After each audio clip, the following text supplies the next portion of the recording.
Hello बच्चों, how are you, कैसे हो। तो बेटा आज हमारा जो टॉपिक है वो है एटॉमिक स्ट्रक्चर। ये काफ़ी इंपॉर्टेंट टॉपिक है, ठीक है। ये सारा एकदम स्टैंडर्ड 6 से लेकर के 12 नीट जेई सबके लिए क्वेश्चन आता है, तो हम यहाँ स्पेशली नीट के लिए इसको कवर करेंगे। तो एटॉमिक स्ट्रक्चर सर पढ़ना ज़रूरी है। हाँ बेटा, पढ़ना बहुत ज़रूरी है। कितना क्वेश्चन आता है सर नीट में? तो बेटा बता दें कि अगर आप एटॉमिक स्ट्रक्चर कर लेते हो तो आपका मिनिमम 4 से 5 क्वेश्चन सॉल्व हो जाता है, यानी नीट में आपका आता है, यानी कि आपका 20 मार्क्स इस पे रखा हुआ है। इसको अगर ध्यान से पढ़ते हैं मिनिमम 20 मार्क्स है बेटा। सिर्फ ये चैप्टर जो है, इस चैप्टर में से केमिस्ट्री की अगर हम बात करेंगे तो ये हम केमिस्ट्री में कवर कर रहे हैं, तो केमिस्ट्री की अगर हम बात करेंगे तो सिर्फ केमिस्ट्री में 2 क्वेश्चन तो आपका मिनिमम है, आएगा ही आएगा। लेकिन हम जब फिजिक्स में जाएंगे, मॉडर्न फिजिक्स में, तो वहाँ पर भी पर्टिकुलरली 2 चैप्टर है जो एटॉमिक स्ट्रक्चर से ही रिलेटेड, एटॉमिक स्ट्रक्चर को ही लिया गया है, एटॉमिक स्ट्रक्चर है न्यूक्लियर, तो काफ़ी इंपॉर्टेंट हो जाता है। तो हमें इसे बहुत ध्यान से देखना है। ये केमिस्ट्री का बेस है, ठीक है, केमिस्ट्री का ये फाउंडेशन है। अगर इसको हम अच्छे से समझने लगे ना एकदम, तो उसके बाद हमारे लिए केमिस्ट्री जो इनऑर्गेनिक केमिस्ट्री, ऑर्गेनिक, फिजिकल, सारा को कॉन्सेप्ट समझ में आने लगेगा, ठीक है। क्योंकि मैंने एटम को तो ढंग से देख लेना, उसको एकदम डीपली उसको समझते हैं, फिर मज़ा आएगा। तो कहानी चालू होता है बहुत पुराना तरफ से, ठीक है। तो एक्चुअली क्या होता है कि मानिए हमारे पास कुछ भी चीज़ है दुनिया में, कुछ भी है, कुछ भी है। चलिए मानिए, इमेजिन कीजिए आपके पास एक लड्डू है, आपको उसे अगर दिया जाए कि बेटा इसको खाना नहीं है, इसको तोड़ना है, और ये क्या चीज़ से बना हुआ है, तो आप बोलेंगे भैया बेसन से बना हुआ होता है, या फिर अगर बूंदिया वाला लड्डू होता है तो बूंदिया देखेंगे तो उसका एकदम सबसे स्मॉलेस्ट पार्टिकल होगा बूंदिया, उसको भी बोलेंगे बेटा उसको भी तोड़, और क्या होगा। तो इन फ्यूचर एक इतना तो होगा ना, आपको एक ऐसा पार्टिकल मिलेगा जो कि और फर्दरली डिवाइड नहीं किया जा सकता और वो नहीं टूटेगा। तो हम तो अब क्योंकि हम माइक्रोस्कोप का यूज़ नहीं कर सकते, ठीक है, तो बोलेंगे ये एकदम स्मॉलेस्ट दाना है, ये इससे और टूटेगा नहीं, बस इसी से बना हुआ है, मतलब कि ये बना हुआ है। इनफैक्ट अगर हम देखें दुनिया का कुछ भी चीज़ अगर हम उठा ले, जो फ़ोन से वीडियो देख रहे हैं, फ़ोन को भी अगर ले ले, कुछ भी चीज़, पेपर, कॉपी, ये बोर्ड हो गया, ये घर हो गया, ये रूम हो गया, ये दुनिया का कुछ भी चीज़ हो गया, सब तो एलिमेंट से बना हुआ है, यानी उसका बनने का एक कुछ तो होगा जो कि और वो टूटेगा नहीं। एक बिल्डिंग जब बनता है तो घर का जो ईंटा होता है वो होगा ईंटा से बना हुआ है, तो उसका यूनिट पार्टिकल जो है वो उसका ईंटा है, ठीक है। तो ऐसे ही क्या था कि बहुत पुराने ज़माने में सब अपने अपना सोच लगा रहे थे क्या हो सकता है, क्या हो सकता है। तो सबसे पहले हमारे पास एक साइंटिस्ट आए, जॉन डाल्टन, एटॉमिक थ्योरी सबको पता है, ये हम बचपन से पढ़ते हैं जॉन डाल्टन सब। क्योंकि देखिए जो स्टार्टिंग, देखिए आगे का रिसर्च तो होता है, लेकिन जो बेस देता है ना, सबसे इंपॉर्टेंट वो होता है कि भाई बेस कौन दिया था, एंड वो कौन दिया था? Dalton, John Dalton.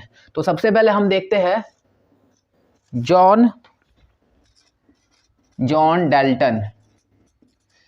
John Dalton, देखिए हमको इस एटॉमिक स्ट्रक्चर वाले चैप्टर में क्या क्या कवर करना है, क्या क्या पढ़ना है, ठीक है। तो उसका एक लिस्ट देखते हैं कि क्या क्या पढ़ना है, एंड देन उसके हिसाब से हम लोग आगे आगे करते जाएंगे। 3-4 वीडियो का ये लेक्चर होगा, एंड उसके बाद आराम से खत्म हो जाएगा, मज़ा आ जाएगा। फिर आप नीट तैयारी कीजिए, जेई का तैयारी कीजिए, कोई भी एग्जाम में बैठिए तो आपको मज़ा आ जाएगा। एक भी क्वेश्चन छूटना नहीं चाहिए। पढ़ाई ऐसे करना है कि एक भी क्वेश्चन उस चैप्टर में से नहीं छूटना चाहिए, जो भी हम पढ़े।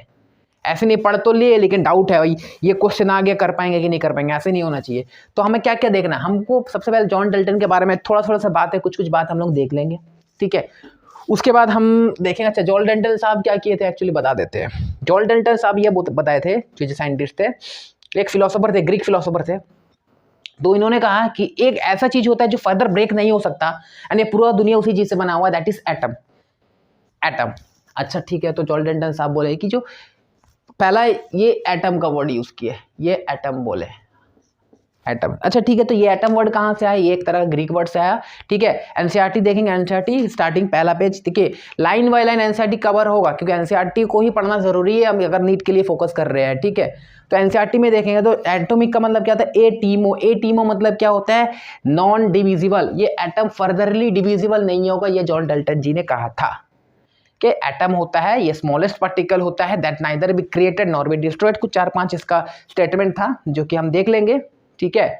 तो ये था एटम क्या होता है, एटम क्या होता है, ये नॉन डिविजिबल होगा, नॉन डिविजिबल, ये नॉन डिविजिबल होगा, ठीक है। चलिए नॉन डिविजिबल हुआ।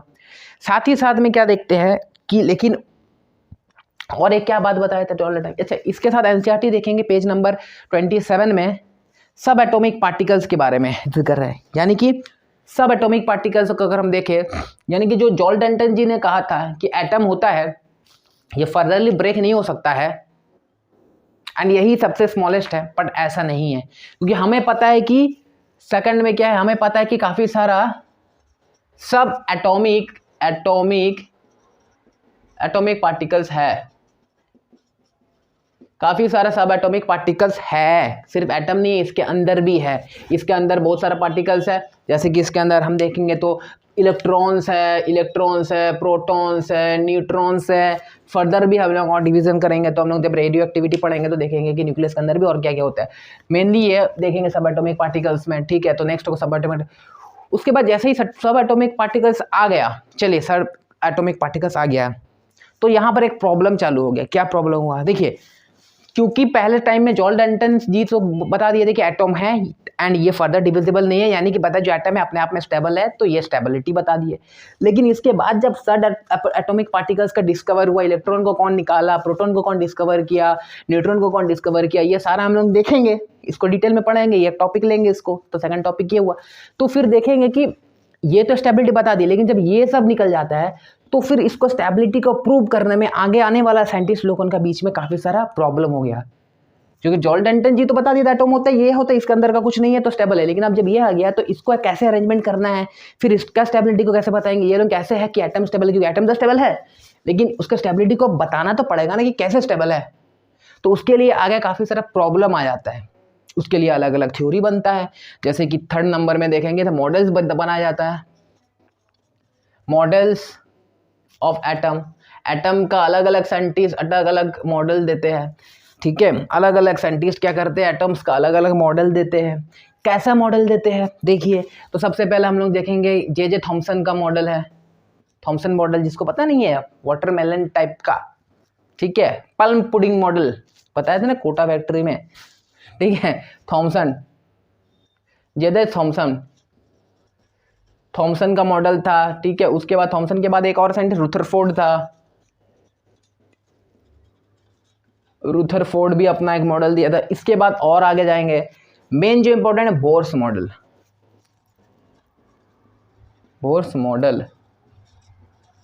ये बोर्स मॉडल। तो ये दोनों के बारे में तो हम लोग हल्का हल्का देख लेंगे, लेकिन हम लोग यहाँ पर बोर्स मॉडल को देखेंगे, जिसको डिटेल में स्टडी करना है। बोर्स मॉडल ये इंपॉर्टेंट हो जाता है। तो क्या है, ये बोर्स मॉडल के बारे में बहुत कुछ पढ़ना है, बोर्स मॉडल के बारे में बहुत कुछ पढ़ना है, क्योंकि इन्होंने बहुत कुछ काम किया था। बोर्स मॉडल बताए थे, काफ़ी सारे इंपॉर्टेंट चीज़ पढ़ेगा। इसके पहले एक अपना मॉडल दिए थे जो कि स्पेक्ट्रा बनाते थे, एमिशन स्पेक्ट्रा, एब्जॉर्प्शन स्पेक्ट्रा, ठीक है। तो हमने यहाँ पर स्पेक्ट्रा को देखेंगे। इनफैक्ट हाइड्रोजन स्पेक्ट्रम को देख लेते हैं, हाइड्रोजन स्पेक्ट्रम देखेंगे,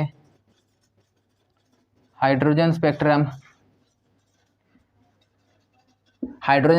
वेरी इंपॉर्टेंट पार्ट है वो। हाइड्रोजन स्पेक्ट्रम में पूरा लाइमन सीरीज, वालमन सीरीज, पासन सीरीज ये बताता है, एक एक एलिमेंट, एक एक एटम, डिफरेंट एटम का अलग अलग एलिमेंट अपने आप में अलग क्यों है। तो ये स्पेक्ट्रा, हर एलिमेंट का अपना एक पर्टिकुलरली स्पेक्ट्रा होता है। जैसे हर एक इंसान का डीएनए अलग होता है ना, वैसे एटम का अपना अपने एक स्पेक्ट्रा बनाता है।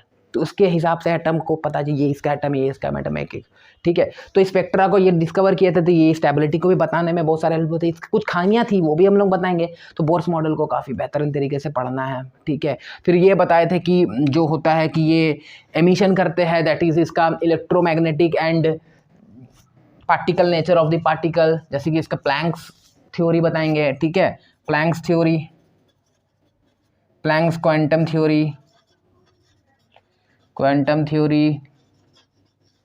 प्लैंक्स क्वांटम थ्योरी हम लोग इसमें पढ़ेंगे, ठीक है। काफ़ी कुछ इसमें पढ़ना है, ठीक है। इसी में बहुत कुछ है। बोर्स मॉडल का मेन इंपॉर्टेंट 4 स्टार वाला पॉइंट इसको देखेंगे, ठीक है। उसके बाद हम लोग देखते हैं कि इसमें, उसके बाद हम लोग देखते हैं हेजनबर्ग अनसर्टेनिटी प्रिंसिपल देखेंगे। इसके बाद क्या देखेंगे, हेजनबर्ग अनसर्टेनिटी प्रिंसिपल देखेंगे, ठीक है। ये Heisenberg uncertainty, TAINIT, Heisenberg uncertainty principle, Heisenberg uncertainty principle देख लिए। इसके बाद क्या देखेंगे, इसके बाद हमको देखना है कि एक एटम ले लीजिए, मानिए अगर मेरे पास एक एटम है, तब उसके अंदर न्यूक्लियस कैसे अरेंज होता है, उसके पास इलेक्ट्रॉन बाद में कैसे अरेंज होता है, ये सारा तरीका को करना है। यानी कि क्या देखेंगे, अरेंजमेंट ऑफ द इलेक्ट्रॉन। तो हम लोग एटम को यहाँ ये सब जानने के बाद अब पर्टिकुलरली एक बताएंगे कि एक तरीका देखेंगे एटॉमिक स्ट्रक्चर ऐसे होता है, इस तरह अरेंज किया जाता है, ये पढ़ाएंगे। ठीक है, इलेक्ट्रॉन को अरेंज करना, क्वांटम नंबर्स जिसको बोलते हैं, तो क्वांटम नंबर्स यहाँ पर देखेंगे, क्वांटम नंबर्स देखेंगे, filling of electron in an orbit, वो सब देखेंगे। ठीक है, अरेंजमेंट ऑफ इलेक्ट्रॉन्स देखेंगे,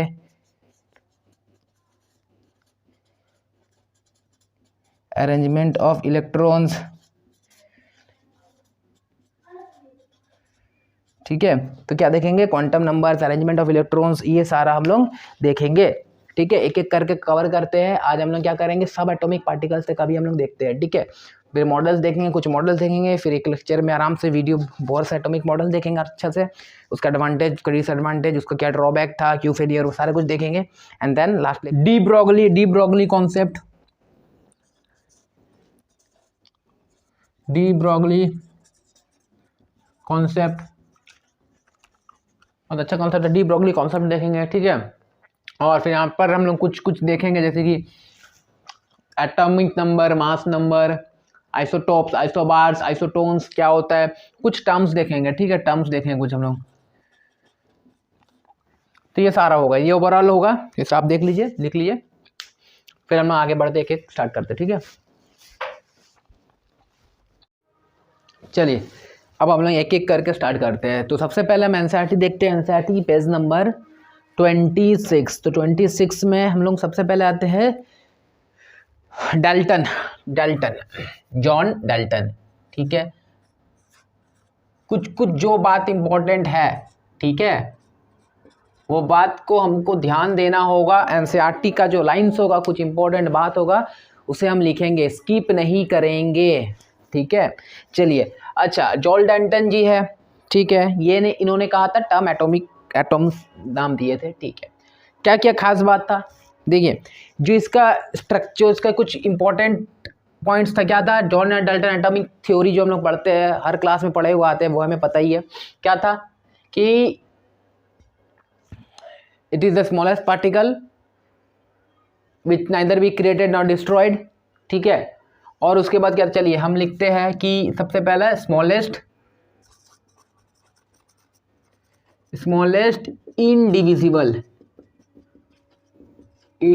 इंडिविजिबल पार्टिकल्स। ठीक है, that can neither be created nor destroyed. ठीक है, that can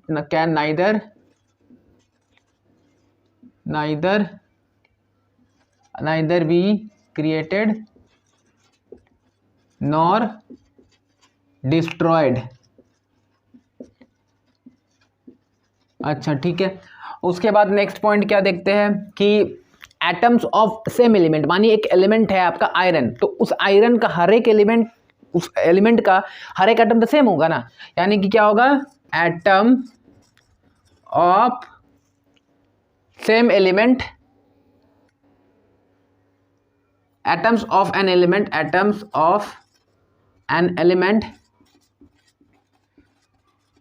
are semi identical। Same atom मानी कि आयरन, तो आयरन का हर एक एटम तो आयरन जैसा ही होगा ना, सेम होगा। और क्या होता है, atom of different element are different, atom of different elements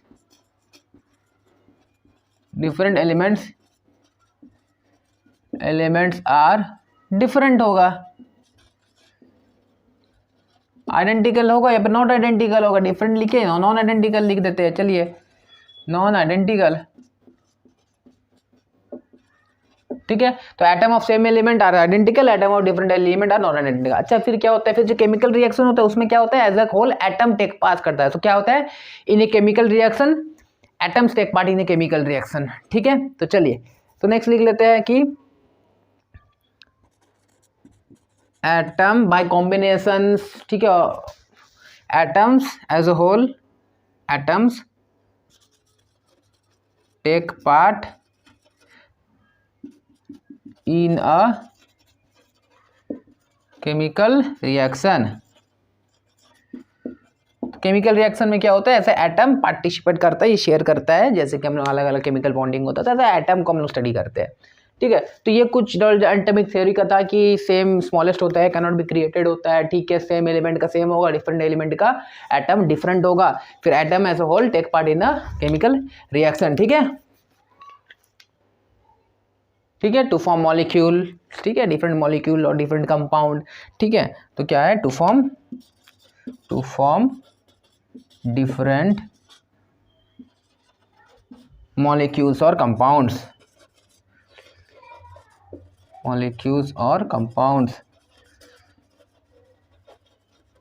ठीक है। चलिए इसे मिटाते हैं। ये तो ठीक है, ये कुछ आइडेंटिकल हम लोग सब पढ़े हुए आते हैं, क्या ये इंपॉर्टेंट है? नहीं, उतना इंपॉर्टेंट नहीं है, ठीक है। अब हम लोग आगे देखते, लिख लिए होंगे ना। चलिए देखिए, मेन जो है इसके बाद क्या है, लेकिन ये जो था कि एटम जो इंडिविजिबल था, ये तो चलिए ठीक है, ये तीनों ठीक था, लेकिन पहला वाला जो स्टेटमेंट था कि एटम इंडिविजिबल मतलब कि वो नॉन डिविजिबल है, वो बात तो गलत हो गया। नॉन डिविजिबल तो नहीं है, क्योंकि हम लोग सब atomic element like electron, proton, neutrons का पता चल गया था, ठीक है। तो इसका और क्या क्या बात था atomic jolt tendency.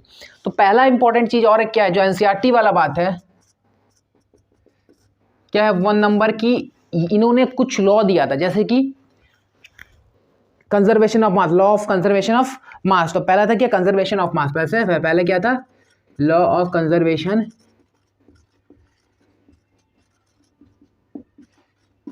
Conservation of mass.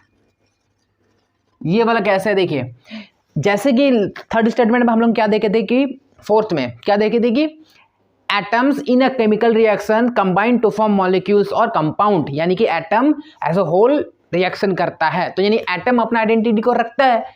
तो जो केमिकल रिएक्शन, तो कंजर्वेशन ऑफ मास क्या होता है कि रिएक्टेंट इक्वल्स टू प्रोडक्ट होता है ना, रिएक्टेंट इक्वल्स टू प्रोडक्ट होता है। इस तरह का जो हम लोग डिटेल में देखेंगे, कहां पर देखेंगे, पहला मोल कॉन्सेप्ट जब पढ़ते हैं तो उसमें देखते हैं। तो ये कौन दिए थे, जॉर्डेंटन जी दिए थे।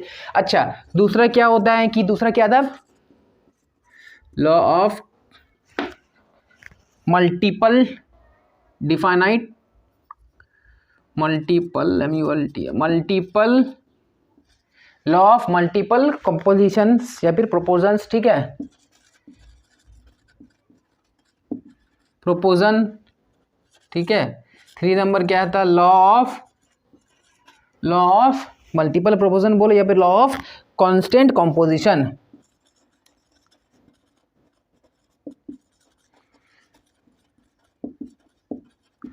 ऐसे हो लॉ ऑफ डिफाइनाइट प्रोपोजन भी बोलते हैं इसको, क्या बोलते हैं दोनों मिला के, लॉ ऑफ डिफाइनाइट प्रोपोजन, PROPORTION, ठीक है। तो ये दो, तो क्या स्टेटमेंट में आ सकते हैं एनसीईआर नीट के पॉइंट ऑफ व्यू से, एग्जाम में इंपॉर्टेंट लाइन हो जाता है, एनसीईआरटी में मेंशन है कि ठीक है, क्योंकि हमको पता तो होता है इसका बारे में, लेकिन कौन बोला था वो हमको नहीं पता होता। तो कौन बोले थे, जॉन डाल्टन जी बोले थे, ठीक है। तो यहाँ पर लेकिन ये क्या होता है, जॉन डाल्टन जी क्या कंप्लीटली यहाँ पर क्या हो जाता है, पहला स्टेटमेंट से कि atoms neither be atoms are indivisible, तो वो क्या हो जाता है आपका रॉन्ग प्रूव हो जाता है, ठीक है। तो रॉन्ग प्रूव होता है, तो इसका मतलब हमको क्या पता चलता है कि इलेक्ट्रॉन होता है, प्रोटॉन होता है एंड न्यूट्रॉन होता है। अच्छा ठीक है, होता है। तो अब जब वो होता है तब यानी कि एटम तो स्टेबल होता है ये पता है, लेकिन अब उसका स्टेबिलिटी को तो प्रूव करना है ना स्ट्रक्चर वाइज, कैसे प्रूव होगा। तो देखिए एनसीईआरटी पेज नंबर 26 में कुछ प्रॉब्लम्स आया, जबकि इलेक्ट्रॉन, प्रोटॉन एंड न्यूट्रॉन को ये थे जॉर्ज डाल्टन जी, तो यहाँ गलत हो गए, ठीक है, क्योंकि हमको पता है कि इलेक्ट्रॉन, प्रोटॉन, न्यूट्रॉन तो है, ठीक है। तो अब जब ये है तो अब यहाँ पर क्या प्रॉब्लम आया, जब ये पता चला तो फर्दर आगे का साइंटिस्ट को प्रॉब्लम क्या है, देखिए यहाँ पर 4 पॉइंट में है, इसे अच्छे से स्टडी कर लेते हैं। एनसीईआरटी पेज नंबर 26 पहला देखिए, लास्ट पैरा, द साइंटिस्ट को कुछ problem, the major problems before the scientist at that time. ये सब एटॉमिक पार्टिकल्स के डिस्कवर के बाद, साइंटिस्ट के बाद बीच में कुछ प्रॉब्लम्स हो गया। क्या क्या प्रॉब्लम हुआ, ऐसे शॉर्ट में लिख देते हैं, एनसीईआरटी से आप देख लीजिएगा। क्या है, to account for the stability of atom after the discovery of the sub atomic particles. तो पहला क्या हो गया है कि after discovery of sub atomic particles, after discovery of sub atomic particles, तो क्या प्रॉब्लम हो गया, स्टेबिलिटी ऑफ एटम को प्रूव करने में क्या हो गया, प्रॉब्लम हो गया साइंटिस्ट को। तो क्या हो गया, स्टेबिलिटी ऑफ एटम में डिफिकल्टी आया, तो after the discovery of sub atomic particles common stability of atoms में प्रॉब्लम आया, पहला प्रॉब्लम आया। नेक्स्ट क्या है, ये जो भी एनसीईआरटी का है, ठीक है, एनसीईआरटी का लाइन से आपको सीधा सीधी स्टेटमेंट दे देगा, आपको प्रॉब्लम हो जाएगा। नेक्स्ट देखिए क्या है, NCERT page 26, to compare the behaviour of element from other in both terms that is physical and chemical property. To compare the behaviour of atom in term of physical and chemical property, पहला क्या है। दूसरा क्या है, to compare the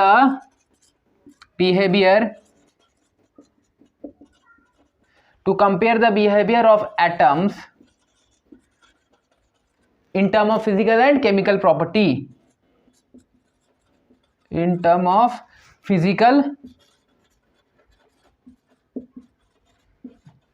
and chemical property, ठीक है। चलिए third number क्या प्रॉब्लम आया था सब एटॉमिक पार्टिकल का डिस्कवरी के बाद, वो था कि to explain the formation of different kind of molecules by the combination of different atom.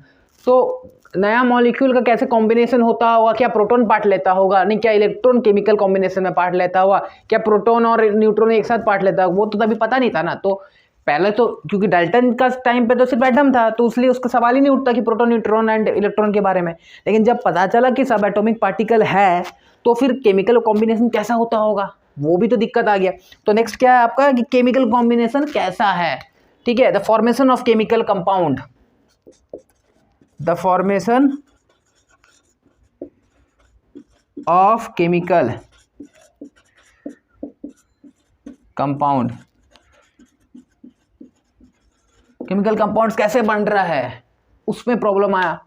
उसके बाद नेक्स्ट प्रॉब्लम क्या है 27 पेज में, to understand the origin and nature of characteristics of electromagnetic radiation absorb और एमिटेड, यानी कि हर एक element जो होता है इलेक्ट्रोमैग्नेटिक रेडिएशन एमिट करता है, ठीक है। तो वो इलेक्ट्रोमैग्नेटिक रेडिएशन जो एमिट कर रहा है, तो उसका ओरिजिन कैसा है, क्या क्यों इलेक्ट्रोमैग्नेटिक रेडिएशन रिलीज करता है, तो उसका origin and nature of the electromagnetic radiation emitted और एब्जॉर्ब्ड बाय द एटम, तो जो कि हमारे बोर्स मॉडल में हम लोग को पता चलता है, ठीक है, कि हर एक एटम का अपना एक यूनिक, मतलब हर एक एलिमेंट का एटम का पर्टिकुलर एलिमेंट, जैसे आयरन, तो आयरन का जो हर एक एटम होगा उसका एक यूनिक आपका एब्जॉर्प्शन या एमिशन स्पेक्ट्रम बनेगा, मतलब हर एटम का अलग अलग अपना अपना, हर एक एलिमेंट के एटम का अपना अपना क्या होगा, एक यूनिक स्पेक्ट्रम होगा। तो वही था कि नेक्स्ट प्रॉब्लम क्या था कि वो जो तभी इनको पता नहीं था कि कुछ स्पेक्ट्रम कुछ रिलीज होता भी है बोल के, तभी नहीं पता था। इसलिए अब देख रहा कि कुछ एमिशन हो रहा है, तो फिर उसको कैसे प्रूव करेंगे, तो वो प्रॉब्लम था। तो लास्ट वाला जो प्रॉब्लम है to understand the origin, to understand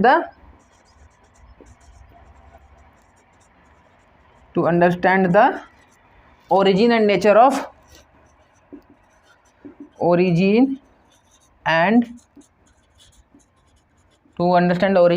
of क्या स्पेक्ट्रम और इलेक्ट्रोमैग्नेटिक रेडिएशन,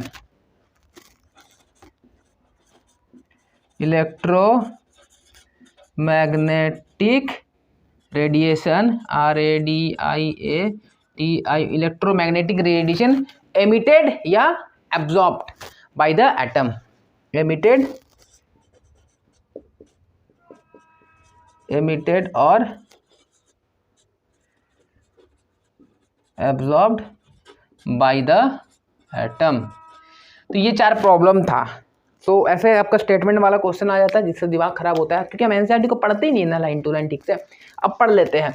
तो क्या था कि जॉल डाल्टन क्या है, जॉल डाल्टन ये बताया कि भाई एटम होता है वो फर्दरली डिविजिबल नहीं होता है, उसका कुछ प्रॉपर्टी बताए थे कि हर एक एलिमेंट का एटम का अपना एक डिफरेंट एलिमेंट का एटम का डिफरेंट अलग अलग प्रॉपर्टी होगा। अगर सेम एलिमेंट का जितना भी एटम होगा सेम प्रॉपर्टी होगा। एंड लास्ट वाला पार्ट बताया कि एटम एज अ होल और शेयरिंग का एक नया कंपाउंड नया मॉलिक्यूल बनने में हेल्प करता है। ये 4 बात बताया था। चलो ठीक है, फिर क्या होता है कि फिर हम लोग को पता चलता है कि नहीं सिर्फ एटम नहीं होता, उसके अंदर का सब एटॉमिक पार्टिकल्स होता है। क्या होता है? इलेक्ट्रॉन, प्रोटॉन, न्यूट्रॉन होता है। ठीक है, जब ये होता है तो अब फिर वो एटम एज अ होल उसका स्टेबिलिटी का कुछ स्ट्रक्चर कैसे बनेगा वो तो पता नहीं है, तो उसका उसके साथ भी और कुछ प्रॉब्लम आया, जैसे कि डिस्कवरी जैसे सब एटॉमिक पार्टिकल्स हुआ तो क्या होगा, पार्टिकल स्टेबिलिटी ऑफ एटम के लिए प्रॉब्लम आ गया। To compare the behaviour of atomic atom का बिहेवियर फिजिकल एंड केमिकली उसका प्रॉपर्टी को प्रूव करना समझना पाना मुश्किल हो गया था। फिर क्या हुआ था, the formation of chemical compound actually बनता कैसे, फिर क्योंकि अगर एटम ही था तो एटम एटम हो जाता, लेकिन अब तो पता चल रहा है कि न्यूट्रॉन भी है, प्रोटॉन भी है, इलेक्ट्रॉन भी है, तो भी कैसे बनता होगा कंपाउंड, कौन पार्टिसिपेट करता होगा कंपाउंड बनने में। ठीक है, अभी तो हमको पता है कि नहीं इलेक्ट्रॉन का शेयरिंग होता है, ना तो प्रोटॉन का ना तो न्यूट्रॉन का, लेकिन पहले ये बात नहीं पता था, पहले ये प्रॉब्लम था। उसके बाद क्या था, जो कुछ कुछ रेडिएशन इमिट होता था जिसको हम लोग इलेक्ट्रोमैग्नेटिक रेडिएशन बोलते हैं, तो उसका ओरिजिन कैसा होगा, उसका नेचर कैसा था, कब एमिटेड स्पेक्ट्रम कैसे होता है, एब्जॉर्प्शन कैसे होता है, ये सारा चीज़ में उनको नहीं पता था। ये सारा प्रॉब्लम था, एनसीईआरटी में डिटेल मेंशन किया हुआ था, कंफ्यूज नहीं होना है। ठीक है, एनसीईआरटी का जो लाइन है मैं लिख देंगे, एनसीईआरटी का है। ठीक है, चलिए अब हम लोग देखते हैं कि सब एटॉमिक पार्टिकल्स जैसे कि प्रोटॉन, न्यूट्रॉन, इलेक्ट्रॉन, उनका डिस्कवरी कैसे हुआ था, लाइन बाय लाइन उसको देखते हैं।